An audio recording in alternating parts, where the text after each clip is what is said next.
about this. This is for the 2021 year? Correct. Yeah. Yes. And it's restricted only to autonomous vehicles. Autonomous vehicles and TNC technology. So if an Uber or Lyft come into the market, I mean, I know they're here, but if they have some idea of something that they want to change or an experiment that they want to kind of pilot, they could use that for TNC vehicles as well. And is there anything, I mean, does it, would TBARTA be the operating agency, or can it also be a pass-through to operating transit agency? So from my understanding of the bill today, TBARTA would be the operating entity. The money would flow to TBARTA, and then they would sign a contract with Uber, Lyft, AV companies, whatever that might be. Thank you. And then just really quick, many of you may or may not have known about this, but the Constitutional Revision Commission, which meets every 20 years, had a meeting last Thursday of the Finance and Tax Committee. There was a proposal on that up to be heard that day, CRC Proposal 69. And essentially what this would have done was require a special district authority that levies ad valorem tax to put out their, basically have to reauthorize that tax by a vote of all property owners in that county every 10 years. And if it failed, then the FDOT, or I'm sorry, state government would then have to dissolve that entity. Fortunately, this was a bill or a proposal that was put forth by Representatives Chris Sprouse. Fortunately, the night before that Finance and Tax Committee, he withdrew it. And so it's something we're still continuing to watch. We're not sure if he's going to try to resubmit it, but obviously something that would have I think a serious effect on a lot of special districts across the state if it were to have passed. And then very briefly, just to go into the appropriations process, as I mentioned in the beginning, we are just beginning the appropriations process. Again, each chamber has released their subcommittee appropriations numbers. Each chamber will vote this week on their budgets and vote them out. Just to give everybody kind of an update, I think it's nice to be in transit. Both chambers, this is one of the areas where they agree on public transit funding at $567 million. That is in the FDOT work plan under public transit development grants. That's an increase of about $9 million from last year. So for a budget year where we are actually projected to have a deficit, to get a $9 million increase for transit agencies is a win. The work plan right now, they have budgeted, again, both the House and the Senate agreed at $9.9 billion. And again, that is about a $100 million increase from last year. So very, very good numbers coming out of the House and the Senate as we begin this process. I have another question about that. In terms of the budget, state budget, how much of that is for operation of transit? The public transportation, that's a great question. I'm not sure. Well, I can probably help answer it. Most of the budget, transportation budget, is DOT district work plans. So, plus other ones that get, supported by members that come forward. For instance, Senator Galvano, I got him to request $5 million for Big Bend Road, which he put in the budget for us. So, but and then some money for Safe Streets. We got some money for that. So most of it goes into the DOT work program. I guess you'd have to find out from DOT is how much the budget they request is transit oriented. The reason I asked, and the reason I'd like to know more, and I hope we can hear back on this, is as I understand it, Miami-Dade gets $50 million in operational money a year from the state legislature. And Orlando has a 7-year operations budget for Sunrail.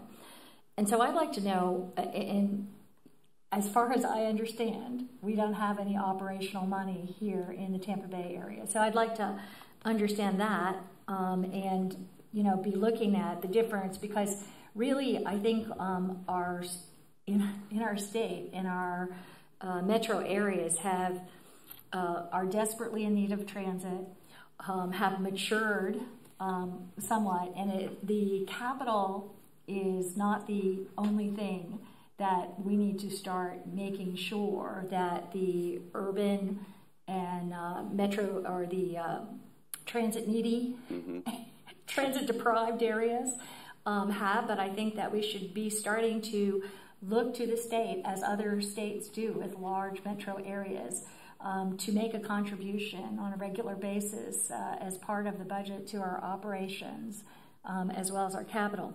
My other question is, in terms of the grants that are allowed, the public transit development grants,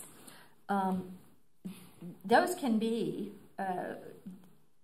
is that like the 25% that FDOT matches when we have like a local project?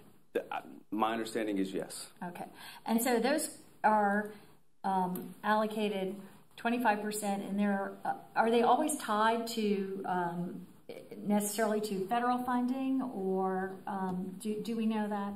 I don't believe they are, but somebody may be able to answer that. But I don't think so. I think that's just as long as there's some local money is what they're normally looking for, some type of local match. Okay, so the locality, the local, whatever jurisdiction, in this case Hillsborough County, is the one that kind of designates the projects, or right. Thank you. Justin, I appreciate your work. I saw you up there a couple weeks ago. Nice warm day. Nice warm day, coldest day for Florida. And I guess what we need to work harder on this committee is funding strategies attached to these bills that are coming up, going through the session. The relationships that members on this committee have with any members. This is something, and Commissioner Kemp, to your point, because I've been saying this for so long, we need to work early, like starting this summer, and if we want to get people interested in a new strategy that has funding for our community, this is something that has to be worked very early, and you've got to have the leadership of your delegation on the same page. Because if you don't, it's probably not going to go anywhere. So it's a valid point, and I think I've been saying this for as long as I've been on this committee. We've got to be smarter about our funding ask in the legislature and working it early so you have clear direction about what you need to do while you're up there with the members. But we definitely need to, and now that Senator LaValla is not in the Senate any longer, I think we do have opportunities here to really forge some relationships and move forward. We've kind of hit a wall the past 3-4 years, and so I think, and now that we have a really good partnership with PTSA, or is it PSTA? PSTA. I think, there's opportunities here. Yep. So session's going to end the beginning of March. That's a month away. Probably too late for this year, but it's never too late. We can start day one and get things moving. But we also have to work with DOT, because whenever something goes in that budget, the governor's office, because he has to sign it, is going to ask the Department of Transportation, our district, do you approve this? And so it's got to be a partnership, a collaboration with our delegation, with DOT, and it's got to be very strategic in moving forward. And that's kind of, the direction I've been trying to push. and I would agree with you 100%. And you've shown a lot of leadership here with your time in Tallahassee, and to follow up on that, to kind of give you an update on some conversations that we've had with FDOT.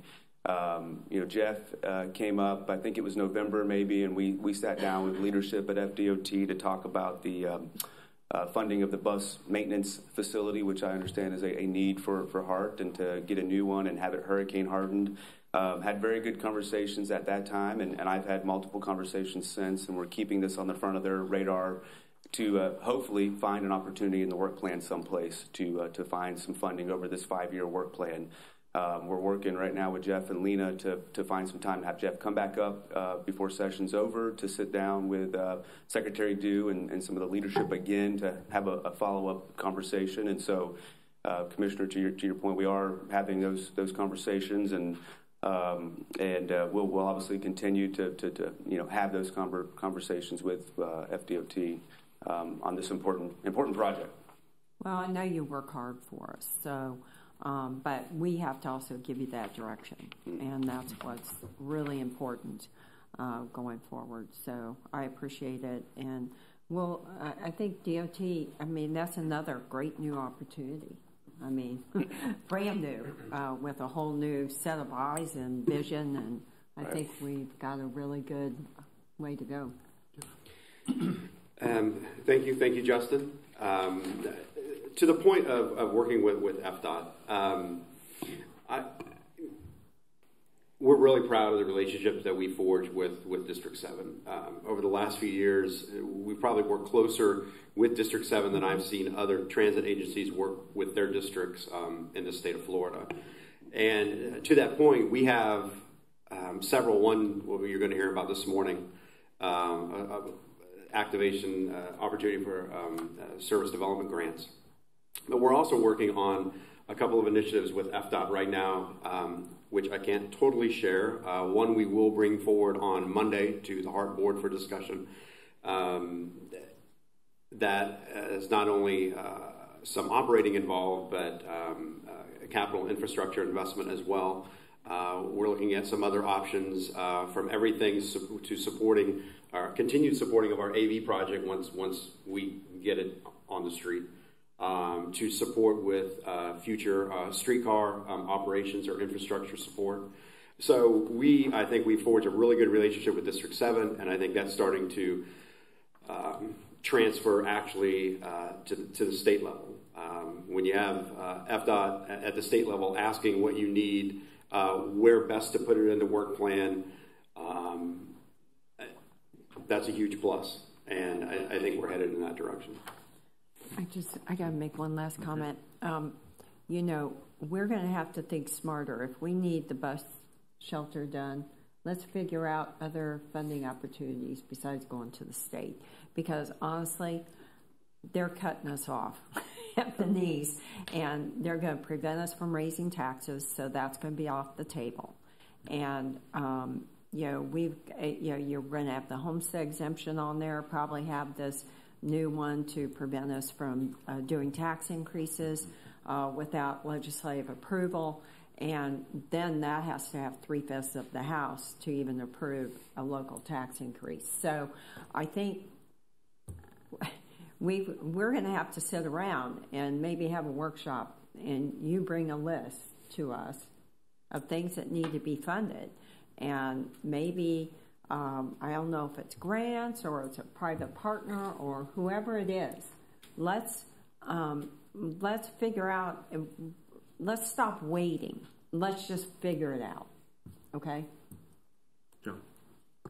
Oh, I forgot. Mm-hmm. Thank you, Mr. Chair. No, Commissioner Merman, I agree with that. Regarding a workshop, I think that a workshop where we have kind of two piles, the ideas and then potential funding opportunities, and let's talk about them both. I'd like to be there. So yeah. Please invite me. Yeah. So. Absolutely. Any more comments before? No? Justin, good update. Thank you. I appreciate it. Thank you all again for the opportunity, and I'm headed to Tallahassee. So okay. Have fun. Have fun. Our next update will be Ms. Torres, Vision 0. Good morning. Gina Torres with the Hillsborough MPO and commissioners as the two most active MPO board members with the Vision Zero plan. You could probably get up here and do this presentation. You've heard. So I made it shorter. But the idea for Vision Zero, which is a movement, just to say enough is enough of the people that we've hurt and killed on our roadways. Some major cities have developed and approved these action plans.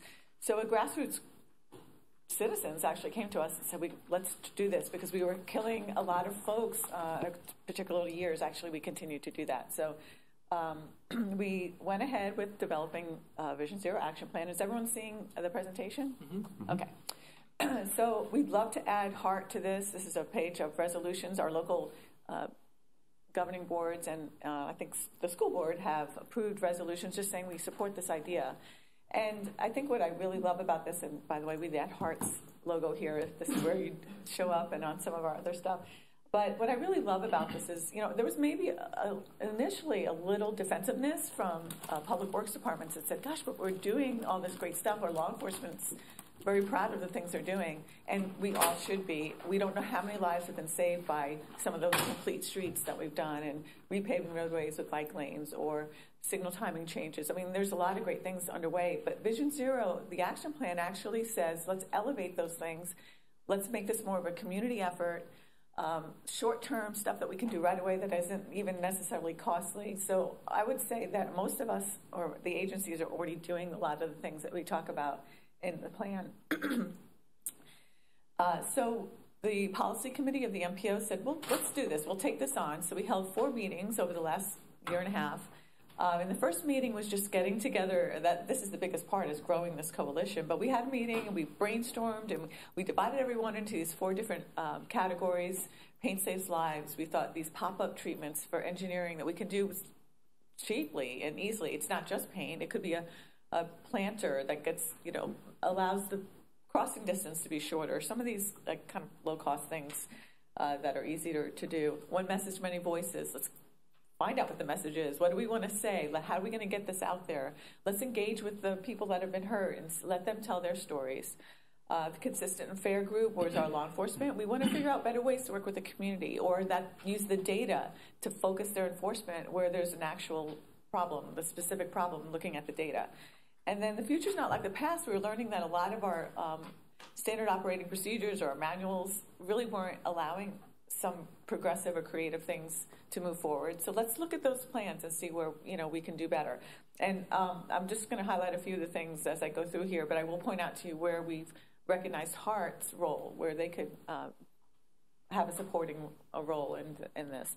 By the second workshop, a couple of months after that, we allowed our Consistent and Fair, the law enforcement group, to take us out to Hillsborough and Hanley. We had the meeting at the library, and show us what are you looking for? What's the road safety audit that you do? And we learned a lot from them, and this bonded more with our partners.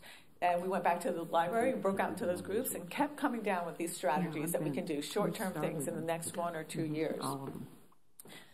By the third workshop, we were using the Paint Saves Lives group to do a demonstration here, and this was really fun. We had some water-soluble green paint, and we went out to the bridge on Bullard Parkway because the bike lane was narrow. It had been worn, the line was worn away, and we all got out there and painted the bike lane green, and I still think it's green. I have it here, but it's been almost a year, so it's supposed to have washed away.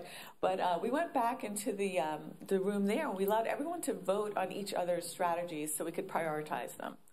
By the fourth workshop, we had the action plan pulled together, and on that workshop was at Tampa Theater, and we used the One Message, Many Voices action track, and we had highlighted the stories of 4 local victims, and it's a very moving video. It's on our website, and this is the abridged version, so I'm not going to show you or play any part of the video today, but it was very emotional and very moving. And we presented the plan, and I have 5 copies. I'll leave them here because in the plan there's a lot more of the strategies listed and the time frame and all that. I'm just going to highlight a couple of the ones that we're going to do right away. So that One Message, Many Voices is getting that message. This is really all of the places that have Vision Zero, the big cities that have them. They spent the first year and a half or 2 just on this, and that's really, we've got a lot done already. We have our Facebook page and a great great website. You'll have to take a look at that sometimes. We did a walk. A girl had died at Chamberlain High School that kind of really got this thing moving. And her mom was wanting to do something in her honor. So we did walk on the memory of her year. And this is more stuff that we want to do. We want to do more marches, or we want to help families get their story out. Maybe the sponsors we have, because there's a lot of businesses on there too. We want to get, this is not just a government thing. Maybe they can help us buy more stuff, more of these. I'll leave these here too. These are reflective bands, but we have a lot of different things that we like to get the message out. Thankfully, I have a Speakers Bureau training this week. There's a lot of people that said they would help, so I don't have to keep going to a lot of the places. And then we're going to start asking the civic associations and churches and clubs, let us come talk to you, and I'll have PowerPoints and different things to give at that point. Consistent Affairs, law enforcement. I'm working with the community traffic safety team. It's an already organized group that law enforcement goes to, so we're bouncing ideas off of them. The thing that we're moving forward with in this group, or this action track, is the designation of Vision Zero corridors, that third bullet. The MPO is committed to we have a lot of data. It's all in here too if you want to see what the maps are, but we picked 56th Street and 15th to focus on this year, and not necessarily even talking about a physical change there, but getting community leaders to get their friends and the people that live around those corridors to understand, and to show them honestly, but who has died here? Oh, that's my neighbor. I remember seeing them at that grocery store. Like, get them to realize that these are people in their community, and if they want this road to be a better, safer place, we need their help to do it. So maybe it'll be a march. Maybe we will find a mid-block crossing that seems not to be there, and we'll talk to the city or the county about it. Pain Saves Lives. There was nothing here. Oh, by the way, for One Message, Many Voices, HART was just recognized as kind of a supporting agency to help us brand or to get things out. There was nothing for you under Pain Saves Lives, but that is something we want to keep doing. Seminole Heights had that mural that was beautiful and still is. And this is a really great thing. It's very successful. It's very low cost. But there's leading pedestrian intervals where the pedestrian gets the green and no one else moves. Those are starting to come up. The county's putting them in, and they really work. So we want to keep encouraging that. Do some more things through that. Pain Saves Lives. And lastly, the future's not like the past, which HART does have their name. Your agency does show up here.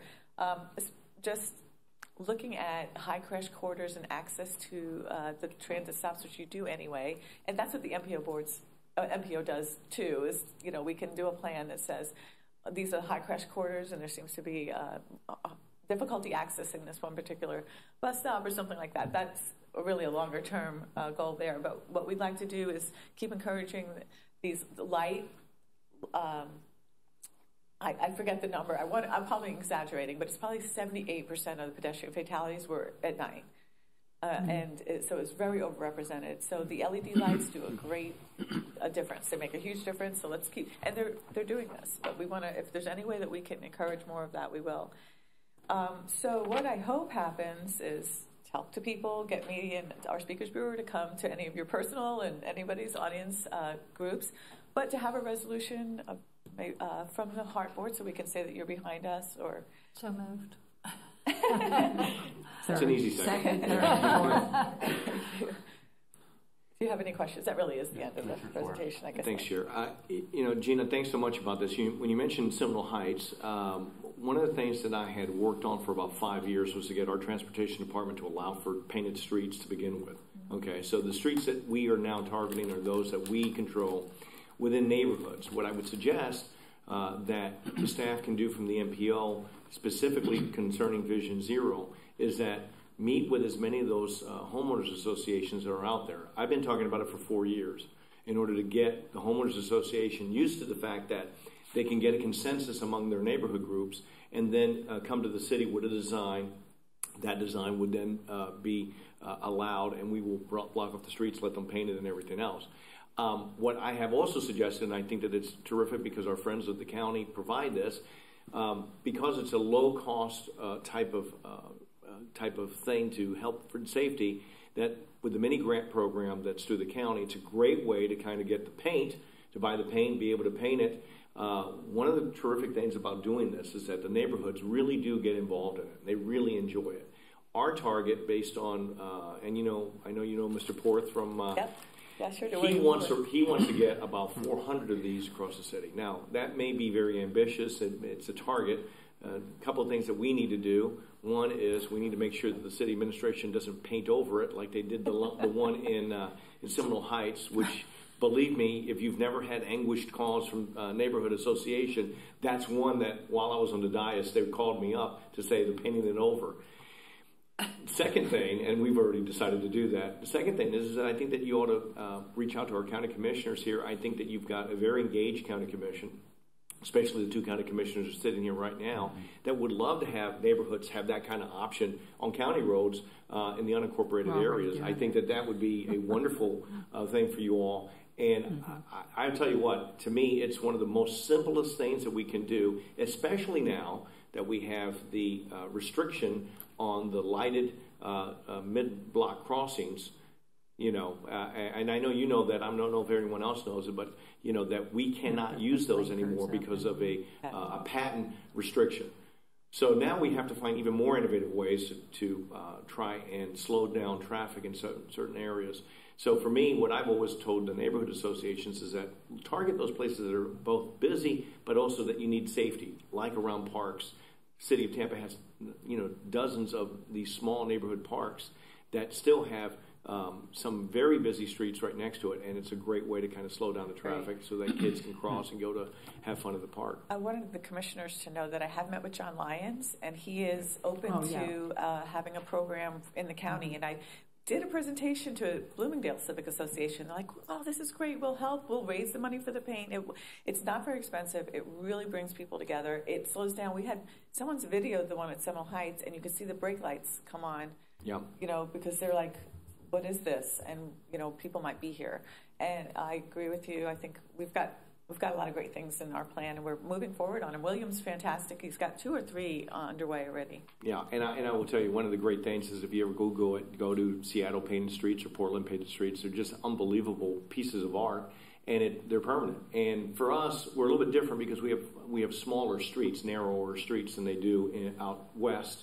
They have very big neighborhood streets. They're huge in comparison to ours. So it gives them a little bit more of a canvas. But nonetheless, just like the Seminole Heights example, that's a big piece of art. And the kids were really having the most fun because they're out there doing it. Parents are enjoying it. The mistake they made is that they did it in the middle of July. And I don't know if you want to ever paint asphalt in the middle of July, because I know when I was down there, I wasn't sure how much of my sweat was being part of the paint. So the only suggestion is try to do it in the springtime or before, because it is unbelievably hot. So thank you, Gina, for the presentation. I went there that day, and I had walked down with my grandson. I think his first word was hot. Yes. That day, honestly, because I had said it so much. Commissioner, were you going to say something? No. I just wanted to thank you so much. I think you've just done an incredible job of raising the profile and educating us all about Vision Zero and bringing this forward in a way that's been really remarkable. I'm sure that you have saved already lives in Hillsborough County. And so I really appreciate that. We are, as most everyone here knows, number 2, and we repeatedly keeping number 2 in the nation for pedestrian, bicycle, and traffic deaths. Of the top 10 areas in the nation that also rank in the top 10, 7 of them are in Florida. We have, applying just to Florida, a manual written, Dangerous by Design, with regards to the way that we have done our Florida streets and roads and the kinds of protocols we put in place. So I think we need to deal with that. I think this is the way to start doing it and start raising awareness and start changing minds and hearts and start to do our infrastructure investment in this way. I would like to point out, I just read the other day that New York, where they've had Vision Zero in place for a while the rest of the nation, because we had for a time during the recession, fewer vehicle miles traveled across the country, everywhere, for about 7 or 8 years. Now it's starting to, it had flattened out. Now it's starting to rise some, and with that rise has been more traffic deaths again. Those have risen everywhere, but one of the places that they haven't risen, that they've actually decreased, is New York City, with its very aggressive Vision Zero protocols that they've been putting in place for some time now. So I look to them, and one of the things I was glad to hear you say about the leading pedestrian interval, yeah, leading pedestrian interval lights, because I'm quite serious that I walk a lot around downtown, and I am not even making this up, that I have almost been hit 3 times from people just instantly. It's pretty incredible how we, are not there. I'm being really careful, and that's why I haven't been hit, because if I hadn't been, I would have been hit. And it shouldn't rely on me when I'm crossing in a right-of-way where it's, to triple check and be careful and jump back, when somebody isn't paying attention. So those leading pedestrian intervals, I think, are really important and could really help in the downtown area. And I guess my hopes would be, too, that at least in the city of Tampa, so many of the roads that go through that and I know in Seminole Heights, Florida, and Tampa streets, they're state roads, but they're really small neighborhood streets in many ways too. So I'm looking at those, because those are the where many of the deaths are, and Hillsborough Avenue notoriously so. So anyway, I want to thank you again for, I think, I'm so pleased that we have such a strong program here in Hillsborough County. Thank you, Mr. Chair. Briefly, Gina, Mr. West, thank you for coming, and thank you for a great presentation. And I'm glad to hear that our logo will join the other partners in that slide. I think that it's great to know that we're now engaged, and I'm glad to see the consensus here of supporting you guys. And one quick logistical, technical note. I'm not sure if we've had staff or anyone or even anyone participate in some of the road safety audits. Yes, you have. I meant to mention that. We had you had HART staff at the workshops. Good. Yeah. Well, I'm very glad to hear that, because one of the comments I wanted to make is that it's so important. I think once you start talking, and also once you get into the field, you can't beat getting into the field and seeing it for yourself. So I'm glad to hear that we were engaged in that. And if those opportunities come up, or even, we get encouraged to be ambassadors and go out, and so if there's an opportunity where we can be copied on some of this, where even a board member might be able to go out, that would be appreciated. But thank you for your work. I'd be remiss if I didn't mention the Safe Streets Summit, Gulf Coast Safe Streets Summit. It's February 27th. It's a regional effort, and we can learn from each other, and some great speakers are coming. So that's going to be at the Glazer Children's Museum. Thank you. Yeah. All right, thank you. Gina, thank you very much for the presentation. Fantastic program. Yeah, great job.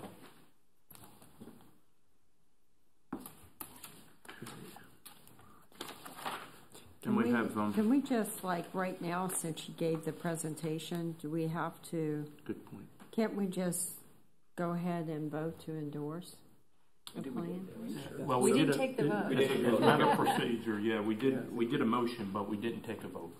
So we had a motion, we had a second. All in favor? Aye. No opposed? Okay, approved. So that's item 3A. Yes. Okay, perfect. Good call. Thank you. I believe we have one more brief. Steve?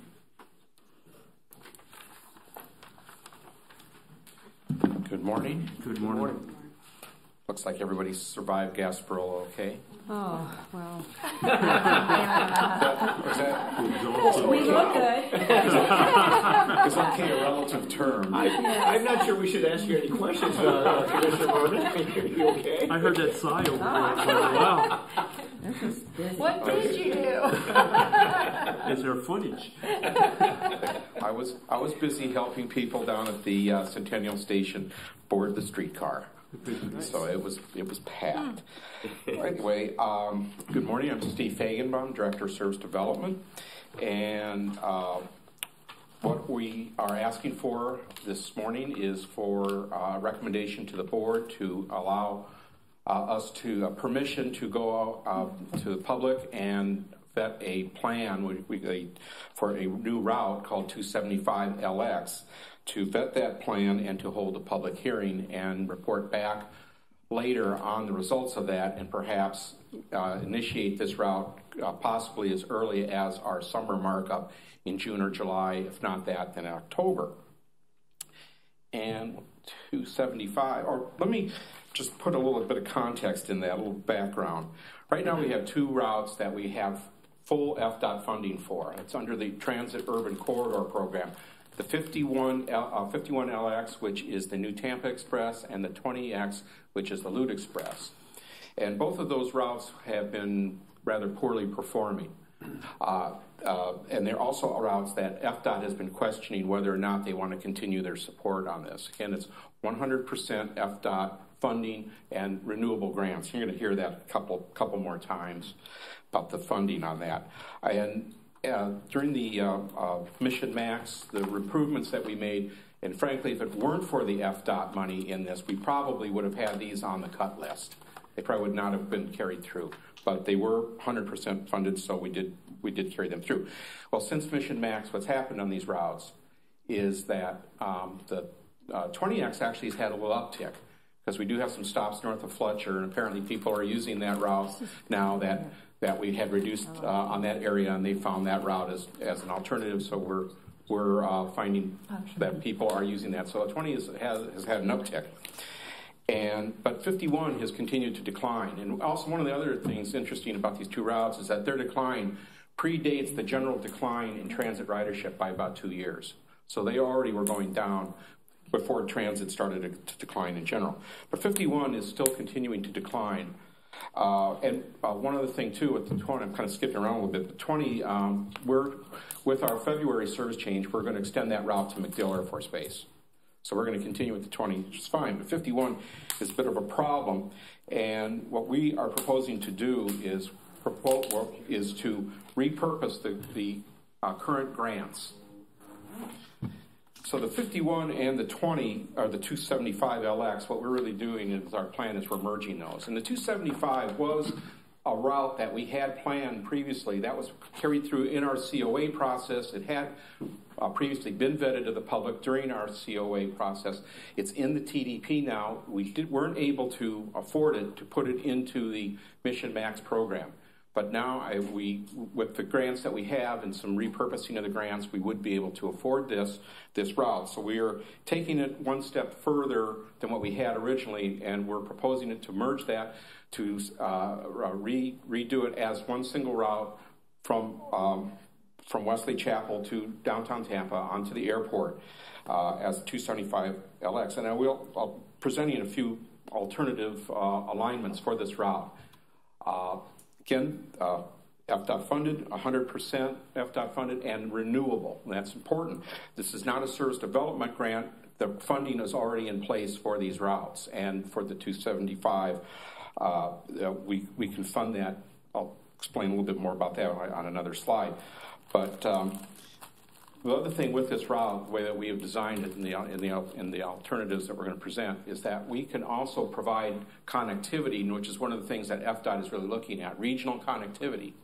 We'll be able to connect to the Pasco County Public Transportation, the PCPT route 54, which is their cross-county route from Zephyr Hills to Newport Richey along 54. We're connecting with it only twice a day right now with 51.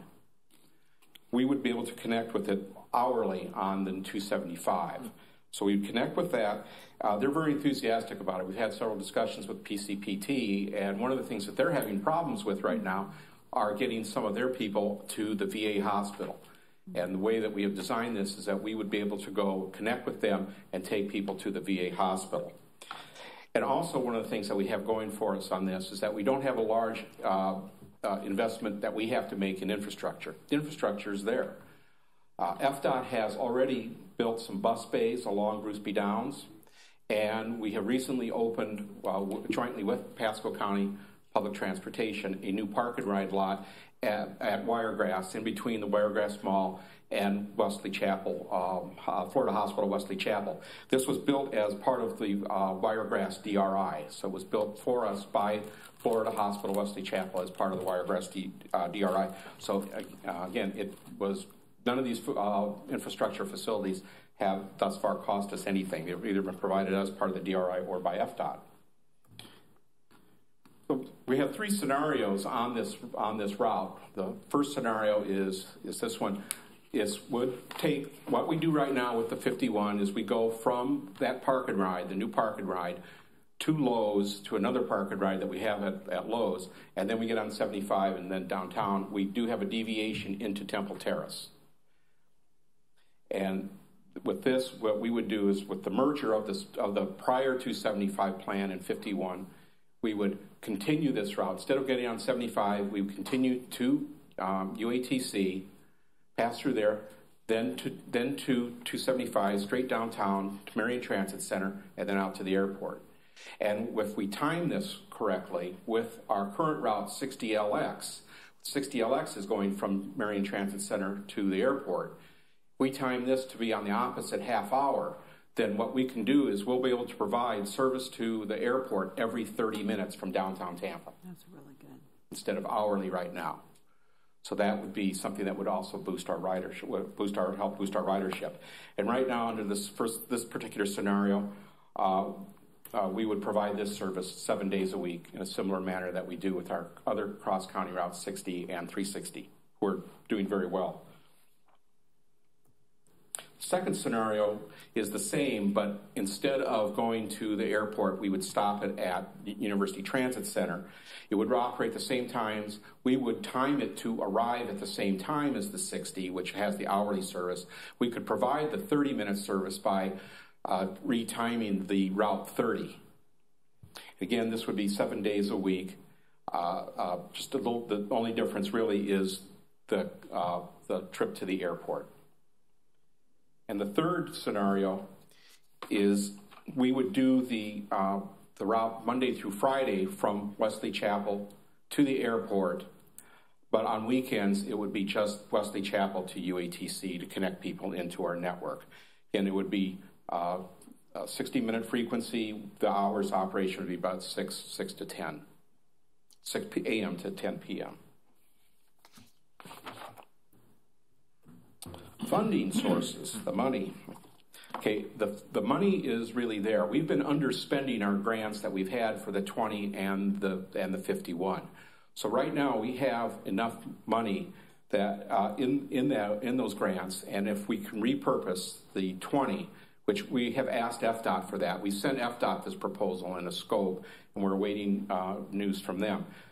If we can repurpose that money, we will have enough money to go ahead and we could start this route as early as our summer markup on through to the start of fiscal year 2020 in October of 2019. And at that point, we would ask FDOT to also increase our current, again, they're renewable grants, so we already have money coming in for these routes. We would ask FDOT in that time to increase our funding on those routes. But even if they didn't, we would then include this route as part of our FY 2020 TDP program.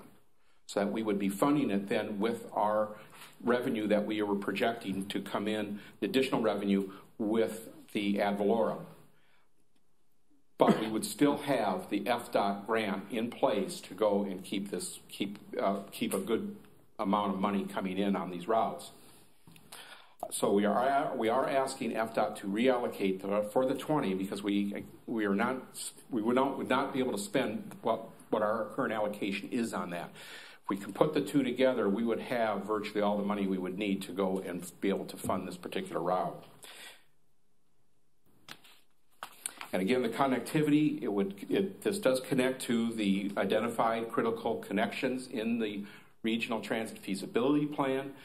Whatever their plan may be, rubber tire, steel wheels, what have you, we would already be providing connectivity. And in terms of the FTA grant that will come out of the Regional Transit Feasibility Plan, this is one of the things that the FTA would really like to see. They'd like to see that we are already in making progress. We are already starting to build these connections locally for the whatever investment that we may be asking the FTA to go and contribute into a future program. And then again, about leveraging our local investment. We do have the park and ride now at the Wiregrass facility. We have bus bays now along Groosby Downs. We wouldn't necessarily be using all of them, but we have, I think, about 6 bus bays now on the south portion, or the southbound portion, and about 7 on the northbound portion. So we really wouldn't need to go and add too much to that in order to go and bring this route to operation.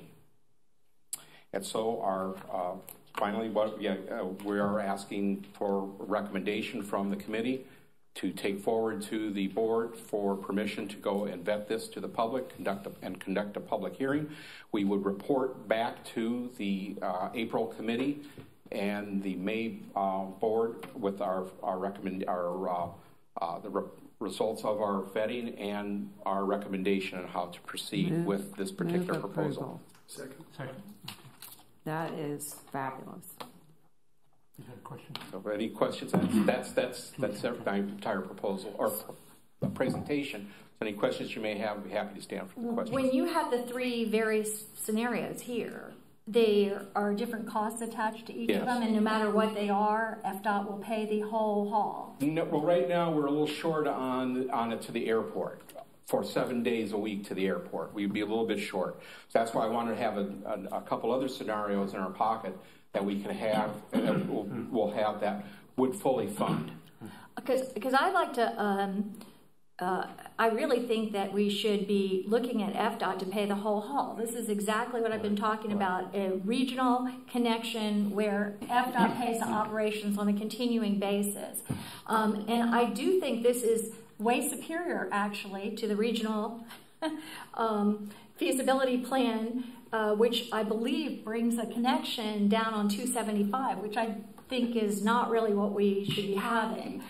So I like the fact that this connection instead is on Groosby Downs and goes through the university area, which I think is a far superior, if you're talking about a BRT route, that's a far superior route there to the 275 route. Yeah, well, we would, one of the things with what this would be a bit more nimble now, depending on what comes out and what the final product is. Let's say that the regional plan goes forward with BRT down 275.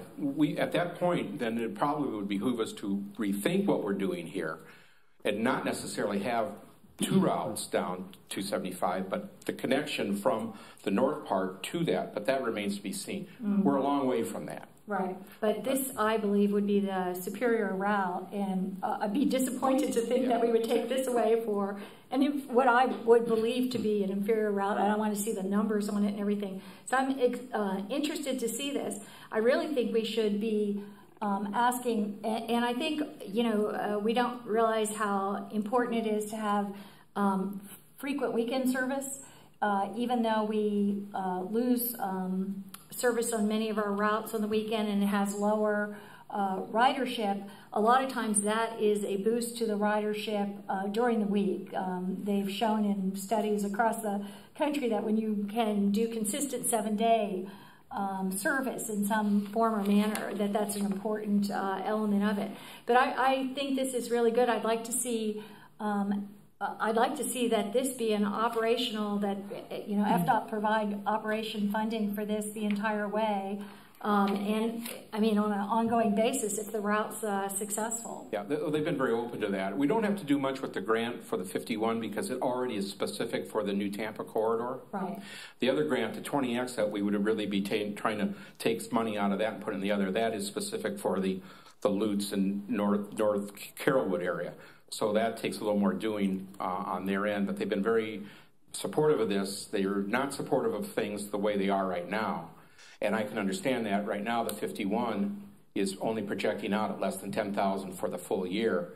Our modeling through T-Best on the 275 suggests it could go as high as 200,000 a year. I wouldn't really hold it to that. I don't think you're going to see that for a few years at least. But it's certainly our experience now with the way we've done the 60 and the 360 shows that those are projecting out now for this year at about 150 to 200,000 for those two routes. I would, and it's not apropos exactly to this, but because it's in the same area and I have concerns about it, and it's not, but it's the 57 is one of the routes that was cut through Temple Terrace. At our public hearings, the most comments were about 57. I think they continue to be the largest concern. When I looked back over the numbers for 57, they had quite a bit of strong ridership relative to other routes. And so I'm glad that FDOT is paying for this, and glad to see, I think it will be a successful route. I just bring it up at this time since it's kind of through the same area, and I just want, when we're thinking about routes, I'd really like to figure that one out a little bit more, because I think it's a continuing concern, at least from where I'm hearing, and a persistent problem in terms of hyperlink connections or anything else. And I think so I raise that here again only because it kind of goes through that area. Jeff, did you have a comment? Thank you, Mr. Chair. Two statements. One on the FDOT funding. This goes back to the discussion we had with Justin on the relationship we have with District 7. And again, it's a good relationship. And something that they have been wanting from us is a reexamination of underperforming routes being provided for by FDOT funding. We are now very much aggressively approaching that relook, and this is one of the examples of that. Two, depending on how the public outreach goes and the reaction from the public, if it does come up theoretically short, we absolutely have the relationship to work with FDOT to look at either a shifting of current grants that are being underspent or potentially some new operational support dollars moving into the next fiscal year. Second, on 57, we have talked extensively about the 57 cents Mission Max. And in the April timeframe, we're going to be coming back to the full board with a Mission Max update of exactly how we've been performing. Has it been exactly what we've expected? And then look at options for 57 moving in to the latter half of this fiscal year. So we are on top of all of those issues. Thanks. Chair, can I make a quick suggestion? Steve, if you could do us a favor, with 51X and 20X, with this kind of plan, can you bring to the board those places that are going to be left behind from each one of those? Because we don't want to have a repeat of Mission Max. The public hearings and some other stuff that we have had. The idea is that you've shown us several scenarios that include where the stops are going to be. We need to know where these stops are going to actually affect 51X customers and 20X customers so that we can prepare another way of dealing with those folks that are not going to be touched. Commissioner Kemp made a comment about that concerning the Temple Terrace one. That's the biggest part of it, but there's probably a lot of other people that we can look at. When you look at the numbers, and you've got about an estimated of about 11,000, probably less on 51X, and 14,000 on 20X, who are those people that are going to be affected? Because there's still 14,000 rides and 11,000 rides. So I think you need to do that on the as a precursor to actually going through this, and even before the public hearing. That's the mistake that I think we make a lot of times, is that we go to the public hearing, people don't know about it, then we put a plan together, all of a sudden they show up in droves just before we take our vote, and let's face it, that's not the best way of doing things. So let's be a little bit more proactive this time. Actually, in terms of the route, the only ones that might be, I wouldn't say left behind, the redo of the 275 takes in all of what is on 51 Steve, now. it's not for you to say it now. I want you to bring it to the full board. Oh, okay. I mean, make sure you have numbers, things in front of us, no discussions, so that we can study it prior to having the meeting, because that's really the biggest problem that we've had in the past. Okay? I think that's a big thing for you to do.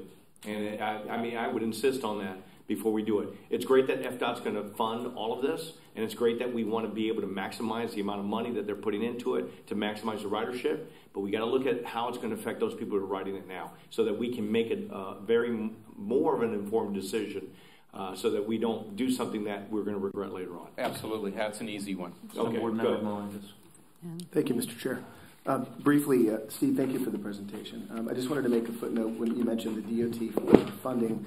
I think it would be good regarding the workshop that you mentioned, Commissioner Mervin, if we included a look at what, a connection between funding and those different services. So if and when we have this workshop, which we hope we do, we look at ideas, funding opportunities, but how things are working now so that we have a better awareness. Is that a good idea? Absolutely. Okay. I think that we just seem to get stuck on the fact that it's all about taxes, the tax dollars from the feds and from our millage. And we've just got to start thinking outside the box because the feds in the state have some different ideas about our millage and the federal tax dollars. But here's my issue, because I think our theme should be, for the next 2 years, build ridership. Where is the marketing plan attached to this? I think every time we have a new route, something great like this, how are we going to get the word out? How are we going to market it? And I'd love to see the marketing, the marketing folks here really attach something to these proposals that would show us how are we going to build ridership? How are we going to maximize the very best we can out of these type of decisions?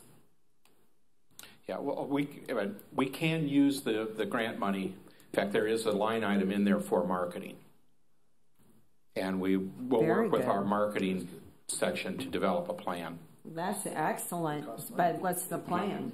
I mean, how are you going to use it, and what are we going to do? I think the board will start to get more engaged, and is it going to be social media? Is it going to be, those type of things? I think we've got to start thinking smart. It's not just about the operations. It's not just about, providing the service, but it's also about increasing our ridership and getting the word out. Mm-hmm. Thank you. We couldn't agree more. At the January board meeting and the look-ahead presentation I gave, one of our top initiatives over the next year is growing ridership, either gaining the ridership back that we've lost or growing ridership that never was riding our service to begin with. And we have an organizational marketing plan that's forthcoming from Jones Worley. The board adopted that contract last year. And we're working internally with staff of getting a ridership campaign going within the next few months to be able to address those issues, not just on these types of changes, but our overall service model that came out of Mission Max and what we're looking at, particularly the changes for the FY19 TDP. So we are going to aggressively move forward with ridership campaigns, and hopefully in the next month or so, we'll be able to get something back to the board to show exactly what that looks like. Can I, and I think this is a great conversation to have, because I just spoke to the Leadership Tampa class for this year, and about 60 or 75 people, and I asked them if anybody had ever ridden the bus, and not one hand went up. Asked them if they ever will ride the bus, not one hand went up. So I think to go along with this, we've got to do something about the image too. I don't know. I'm not a marketing plan. I know we've hired people to do that, but I think it's about the image we're projecting. And is it everybody getting a spray bottle of Clorox out and helping you, or having a clean day, here at HART? But it's just we've got to. We're going to improve ridership when we improve the image and get the word out more. All right. Commissioner Kemp. Sorry, I just, to your point about the marketing, I have just a couple of points here, but to your points about the marketing, I read a study in Washington, D.C. where they had several marketing, all kinds of marketing done around the metro there, and they brought in a group and they were doing testing and all this, and when they simply explained that a route existed, you would think that it would be known there somehow, but it made a huge difference. Most people don't know. It wasn't really, that's the only thing. So I would just say that it wasn't about changing, they had spent years trying to change the image or remarket it or whatever. It was simply the knowledge that such an opportunity existed that made a difference. But I would just say, I think for us, as I understand it, like, you know, with the 20, when we get these FDOT grants to do these buses, like the 20X and the 51X, it's a 3-year type of grant, it ends. And so no matter what, and I'm glad that FDOT is looking at the effectiveness of these routes, because many of these routes haven't been very effective, and that's what they're funding. So I'm glad to see that on their use. As you bring up, Mike, the Councilman Suarez, the usage, how the routes are doing, I really find it way more valuable to see daily numbers than these yearly numbers, which I don't use them as a comparison in any way. So I just appreciate calculation involving daily numbers. Thanks. Thank you. Yes, ma'am. That is on your board packet in the ridership report, the dailies. Right. No, I know. I look at that all the time, but I'm just saying when we present it to the group here, as you're saying. Right. Well, Steve, thank you. You have a little bit of work to do before we take this to the full board, of course, and we'll vote on that real fast here. One additional recommendation I will make is anytime you're talking about funding, regardless of who's paying for it, it's nice to see what that dollar amount is, so we know what the state is obligating, if you will, and what may roll back into HART funding, as you mentioned with the leg that goes from downtown to the Tampa airport, or you mentioned 2020 and the possibility of this not being funded through FDOT 2020. That would roll into. Okay. So anytime you mention, you know, riders, programs and all, funding needs to be associated with that and the dollar cost and specifics if you can. So, okay, I think we had a motion on the floor and we had a second. All in favor? Aye. All opposed? I see none. Motion carried. And that was, so everybody knows, that was our action item number 2, or B, I should say. 3B. So, and Chair, if I could, there's items C and D that need approval to go forward to the full board. I'd like to motion that we approve those. Second. okay, all in favor? Aye. Aye. All opposed? Okay, motion approved. Thank you, Commissioner Suarez. We're coming to the end of the meeting, a little late. I would be remiss if I didn't say, first off, I'm humbled to take over as the chair for 2018, but I do want to say thank you to Commissioner Merman for her steadfast leadership and guidance in 2017 and bringing us here. Thank you from a personal note. Thank you very much for all the leadership and guidance. Very much welcomed. Thank you. Okay, and this adjourns our board here. Thank you.